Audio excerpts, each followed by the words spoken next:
Hello, folks, and welcome to Kudlow. I'm Larry Kudlow. As most people know by now, an IRS supervisor has told lawmakers he has information that the Biden administration is improperly handling the criminal investigation into President Biden's son, Hunter. And this IRS supervisor is seeking whistleblower protection, probably from Chairman Jason Smith's Ways and Means Committee, since it's a tax matter, or so we think. The whistleblower also claims to have information that would contradict sworn testimony by a, quote, senior political appointee who allegedly provided, quote, preferential treatment for Hunter Biden. Now, many people believe that senior official is Attorney General Merrick Garland, who it has been alleged has told Biden-appointed U.S. attorneys in different parts of the country not to cooperate with the U.S. attorney in Delaware, Mr. David Weiss. Now, as we know, the Delaware grand jury has been going on for 5 years, presumably investigating an illegal gun rap and some kind of tax evasion offenses. This stuff should have been settled in 10 minutes. In fact, if the guy's name was Trump, or even for that matter, Smith, but not Biden, it would have been settled in 10 minutes, and Hunter Biden would have been busted. There's probably an obstruction of justice charge someplace in there, and there may be more. But there's more to this story that makes it so shady, or, you know, even better, sleazy. That's the word I'm looking for, folks, sleazy. Former CIA Deputy Director Mike Morell just testified in front of Chairman Jim Jordan's Judiciary Committee about the Hunter Biden laptop fiasco, where the Biden campaign got 51 former high intelligence officers to sign a letter saying there was no truth to the New York Post story and that it was a Russian disinformation operation. Now, this is a former deputy director of the CIA who helped quarterback this letter, Morell, which has been disproved now over and over by recent evidence. And, of course, the intel big shots are all running for the hills. They won't admit they were lying to elect Biden over Trump. But behind Morell, it turns out, is Antony Blinken, who is the current Secretary of State. He was the real quarterback. He was the real driver of this lying letter, which was all put up so Joe Biden could lie in the second debate against President Trump about the Hunter Biden laptop and the illegal influence peddling, money payoffs from foreign business people to the Biden crime family. In other words, our Secretary of State was behind this criminal enterprise.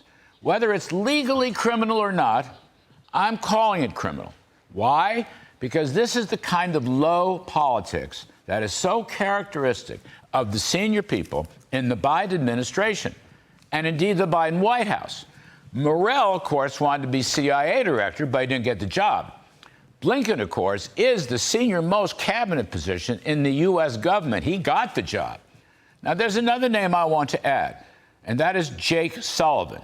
Now, he has a huge job as National Security Advisor. Now, I do not know if Mr. Sullivan was involved in this lying letter of the 51 intel people.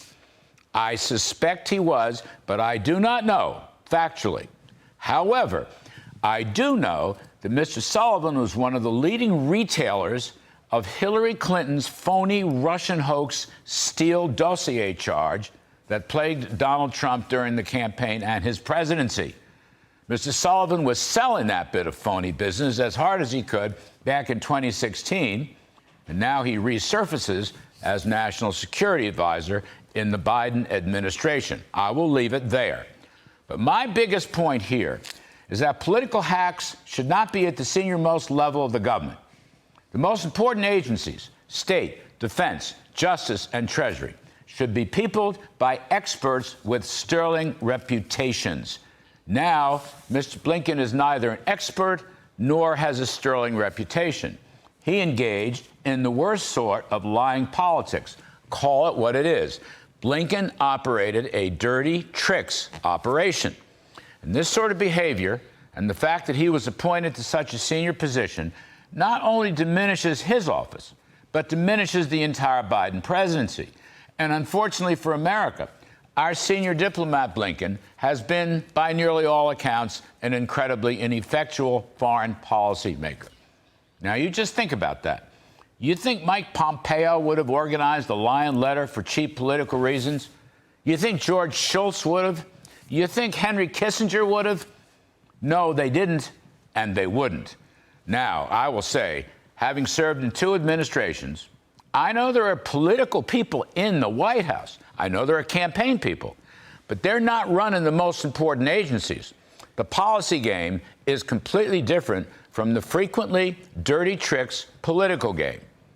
And here, in this crazy Hunter Biden business, which I believe will ultimately directly involve his father, the president, here we have the Secretary of State Blinken and the Attorney General Garland under high suspicion for engaging in what amounts to political dirty tricks. That is not the honorable, high-calling U.S. government that I know of. I'll just say, save America, drain the swamp. And that's all I've got.